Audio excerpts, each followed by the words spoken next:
ঢিঙৰ আচলতে যি নাৰকীয় ঘটনা ধৰ্ষণৰ যি ঘটনা নাবালিকা ছোৱালীক আমি টাইপাৰ কেন্দ্ৰীয় সমিতিৰ তৰফৰ পৰা তীব্ৰ ভাষাৰে গৰিহণা দিছোঁ আৰু আমি অসম চৰকাৰক দাবী জনাইছোঁ যে এই ঘটনাৰ লগত যি নৰপিশাচ জড়িত হৈছে তিনিজনকৈ নৰপিশাচ জড়িত হৈছে এজনৰ ইতিমধ্যে মৃত্যু হৈছে বুলি আমি গম পাইছোঁ সংবাদ মাধ্যমৰ যোগেদি বাকী দুজনকো আচলতে দৃষ্টান্তমূলক শাস্তি বুলি ক'লে ফাঁচী হ'ব লাগিব ফাঁচীতকৈ যদি কঠোৰতম শাস্তি সেয়া দিবলৈ আমি টাইপাৰৰ পৰা দাবী জনাইছোঁ আৰু দ্বিতীয় কথাটো হ'ল যি ঘটনা আচলতে ঘটোৱা হ'ল যিখন ব্যক্তিৰ দ্বাৰা তেওঁলোক হৈছে আচলতে মিয়াৰ মুছলমান আৰু ইতিমধ্যে আমি দেখিবলৈ পাইছোঁ যে নামনি অসমত এই মিয়া মুছলমানে খিলঞ্জীয়াৰ ওপৰত যথেষ্ট অত্যাচাৰ কৰিছে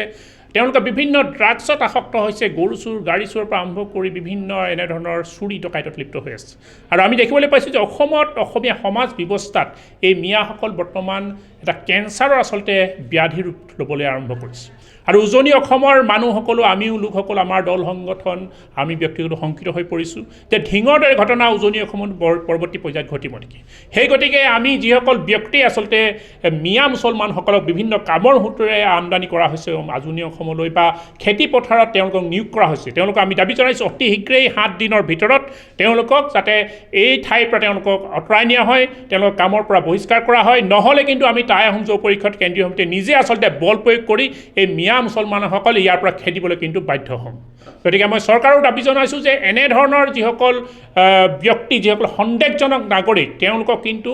আমাৰ উজনি অসমত কিন্তু আশ্ৰয় নিদিবলৈ আৰু তেওঁলোকৰ তীক্ষ্ণ নজৰ দিবলৈ চৰকাৰকো পুলিচ প্ৰশাসনো আমি টাইপাৰৰ পৰা দাবী জনাইছোঁ আৰু এটা কথা দেখা গৈছে যে অবৈধ অনুপ্ৰৱেশকাৰীসকল আহি নাগালেণ্ড আৰু অৰুণাচলৰ বিভিন্ন জেগাত তেওঁলোকে কৰ্মসূত্ৰে নিয়োজিত হয় আৰু 2-3 বছৰৰ পিছত লাহেকৈ তাৰে স্থানীয় যুৱতী বিবাহ পাশত আবদ্ধ কৰি অসমত আহি পালি পোখা মেলি অপৰাধজনিত ঘটনা সংঘটিত কৰি আহিছে এই সন্দৰ্ভত অসম চৰকাৰৰ সমান্তৰালকৈ অৰুণাচল আৰু নাগালেণ্ডৰ যিহেতু আমাৰ দাঁতিকাষৰীয়া তাতেই তেওঁলোক অধিক সংখ্যক নামত তেওঁলোক জড়িত হয় কিবা আহ্বান জনাব নি বা কিবা ব্যৱস্থা গ্ৰহণৰ পোষকতা কৰিব নেকি হয় আমি দেখিবলৈ পাইছোঁ যে আমাৰ উজনি অসমৰ একদম কাষতেই দুখন ৰাজ্য বিশেষকৈ অৰুণাচল আৰু নাগালেণ্ড লাগি আছে আৰু আমি ডিমাপুৰৰ ক্ষেত্ৰতো আমি দেখিবলৈ পাইছোঁ যে ডিমাপুৰ বহু বছৰ আগতেই এই মিয়া মুছলমানৰ ডিমাপুৰত তেওঁলোকে বিভিন্ন ব্যৱসায় সূত্ৰে থাকি তাৰে আচলতে নগা ছোৱালী বিয়া পাতি তাতে তেওঁ স্থায়ীভাৱে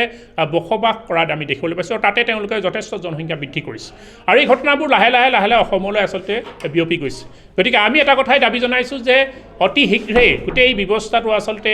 অসম চৰকাৰকো দাবী জনাইছোঁ যে এই ক্ষেত্ৰত ব্যৱস্থা লোৱাৰ ক্ষেত্ৰত লগতে নাগালেণ্ড আৰু অৰুণাচল যি চৰকাৰ আছে তেওঁলোকে যাতে এই ধৰণৰ মিয়া মুছলমান তেওঁলোকৰ ৰাজ্যত আচলতে প্ৰৱেশৰ ক্ষেত্ৰত বাধা দিব লাগে আৰু আমাৰ যিসকল ব্যক্তিয়ে আমাৰ যিসকল লোক ইয়াত আচলতে তেওঁলোকক আচলতে আঁকোৱালি লৈছে তেওঁলোকো সচেতন হ'ব লাগে যে আচলতে মিয়া মুছলমানসকলে এটা সময়ত কিন্তু এই তেওঁলোকে আহি লাহে আমাৰ মাটি বাৰী সকলো যাতে তেওঁলোকে সম্পত্তি যাতে লৈ ল'ব এই কথা কিন্তু বহুত ঠাইত আমি হৈ আছে মই ইতিমধ্যে কৈছোঁ যে নামনি অসমত ইতিমধ্যে গোটেই আচলতে খিলঞ্জীয়া থলগিৰি গোটেই ব্যৱস্থাটো আমাৰ যিখিনি নিজৰ অধিকাৰ এইখিনি আমাৰ পৰা কিন্তু এই মিয়া মুছলমানসকলে কাঢ়ি লোৱা হৈছে গতিকে সকলো সচেতন হ'বলৈ আমি আহ্বান জনাইছোঁ